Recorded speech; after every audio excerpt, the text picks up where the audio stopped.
despite what you might be thinking, these two circles are not equal. I repeat, these two circles are not equal. One is in fact larger than the other. What I need you to do is determine which one that is. So, please raise your hand if you believe the blue circle is larger than the red. All right. Please raise your hand if you believe the red circle is larger than the blue. All right, very good. Now, before I said anything about these two circles, what was your first instinct? Equal, right? Because they look equal. And the reason why they look equal is because, in fact, they are equal. These two circles are identical. Yet I got just about every one of you to raise your hand and say that they're not. So what do we learn? That you can be manipulated like that to believe in something that goes against your natural instincts.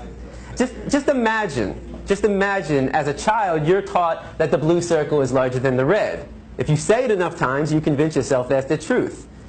If you're told the lie enough times, it becomes part of your reality. And if enough people are taught that lie, that the blue circle is larger than the red, well, now it becomes part of the culture. And if that culture then passes that misinformation along to the next generation, well, now it becomes tradition. And what we have to remember is that just because we have a tradition doesn't mean it's morally acceptable. Tradition and morality are not always the same. I mean, can you think of any traditions that we once had in the United States of America that we no longer have? That today we think back and that was immoral? Slavery, right? Less than 200 years ago. And that was a tradition. So the traditions we have today doesn't necessarily mean they're morally acceptable. And as we evolve as a culture, so do our traditions. Now, The Matrix is a story. It's a story. When told enough times to enough people, it becomes part of that culture. It becomes the tradition. And this story is being told over and over every day. In fact, if you believe the image on the carton is where you're getting your milk from, you're deceiving yourself. This is a fantasy. It only exists in your head. It's a blue pill fed to you by the industry to get you to buy their product. This is the Matrix, the lie we tell ourselves about where our food is coming from. The reality is far more disturbing. 90 to 95% of the milk, the meat, and the eggs that we consume in the United States are coming from these conditions. In fact, every year in the United States, 10 billion, right? 10 billion are being slaughtered for food. So what that works out to be is that every second in the United States, 300 animals are killed, just like that. So 300, 600, 900, 1,200. By the time I'm done talking today, there'll be over 1 million animals that have been slaughtered. And most of us don't even blink an eye. I mean, how is it possible that in the United States of America we can slaughter 300 animals every second and not question that? Because of the story we've been told. The story justifies the action. If you say it enough times, you actually convince yourself that's the truth. How many of you were taught as a child you need to eat meat to get protein? I know I was. How many of you were taught you need to drink cow's milk to get strong bones? Not dog milk, not chimpanzee milk, not elephant milk, not rhino milk, not hippo milk, not tiger milk, not lion milk, not giraffe milk, not elephant milk. Did I say that already? I think you get the point. Not even our own mother's milk, but we need to drink cow's milk to get strong bones.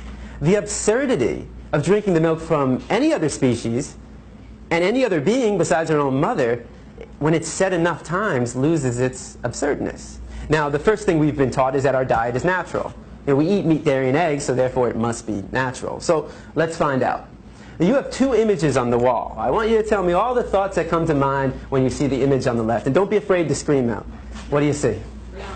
Fresh, yum, sweet. Right? If I come into the room with a basket of strawberries, how many of your mouth starts to salivate? Your mouth starts to water? If I take a strawberry and I put it under your nose, what do you smell? If I take a knife and I slice that strawberry in half and put that under your nose, now what do you smell? Notice how all the sensations remain the same. You see a strawberry and it looks like a strawberry. You smell a strawberry and it smells like a strawberry. And you take a bite out of a strawberry and surprise, surprise, it tastes like a strawberry. Exactly, it's a strawberry. But what thoughts come to mind when you see the image on the right? Cute. You know, when I go to a classroom, you'll get half the kids who say, oh, cute.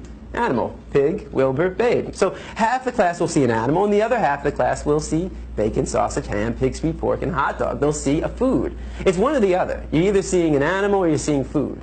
Now, What would happen if I took one of the pigs living, brought him into the room right here, and put him right in front of you? Does that change it? Now what do we see?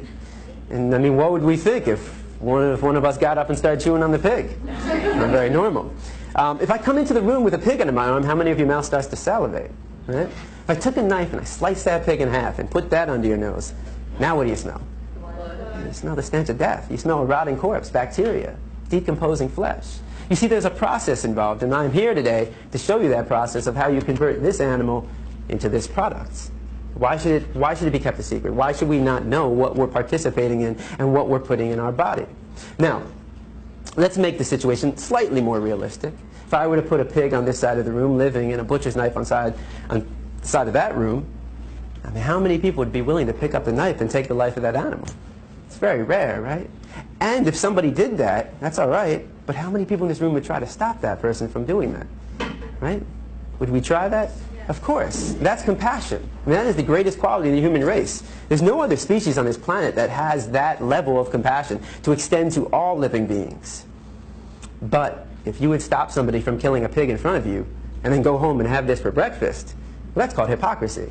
You know, just because it comes in a nice, neat package all dressed up in your supermarket, just because you didn't take the knife and shove it through their jugular, just because you didn't get blood on your clothes, and just because you didn't hear their screams doesn't mean you didn't participate in the killing.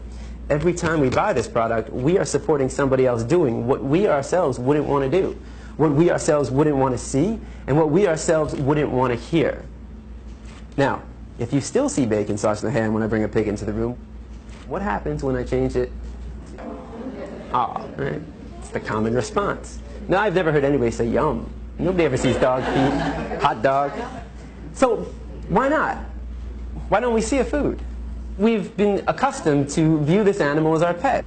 The cultural story for us is, this is your pet. In another culture, certain parts of the world, they eat cats and dogs. That's their culture. That's their story they've been told. And how do we feel about that? A lot of people think it's disgusting. Right? I imagine every one of you probably thinks it's disgusting to eat a dog. Why would it be disgusting to eat this animal and not disgusting to eat this animal? Why would it be wrong to eat this animal and right to eat this animal? And most importantly, why would it be wrong to kill this animal and right to kill this animal? Culture. It's culture. It's the story. It's the matrix that we've been told. But culture is just a story. That's all it is. It's just make-believe. What I'm concerned with is what is natural to the human species. Because every culture has a different story. So let's take a 3-year-old from any country in the world, and you put that 3-year-old in a room, and you line up 5 animals in front of that 3-year-old. A pig, a dog, a cow, a cat, and a chicken.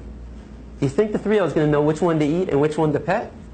What's the 3-year-old most likely going to do, or try to do? Play with them all. It's going to try to play with them all. The 3-year-old has to be taught, no, no, no, no. Don't play with him. Eat him. Play with him. Pet him. That's what we were taught.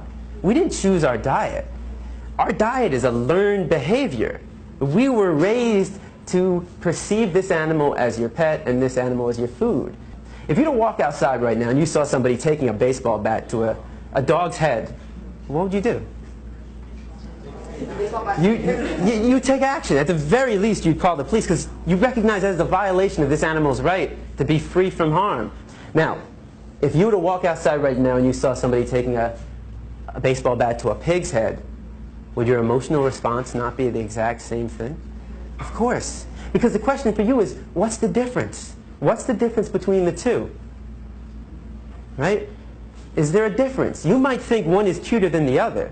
But that says more about you than anything about these two animals. You know, a lot of kids will say, well, the nose looks different. I say, but they both got a nose to smell.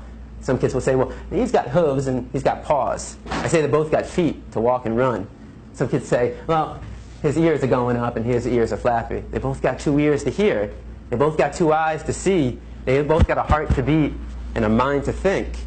And the reason why we would take action for both of them is because we recognize the equality between them and not the difference. Any difference is insignificant. The similarities, though, are striking. We know they're equal, yet every time we sit down for a meal, we create that separation. We create that inequality.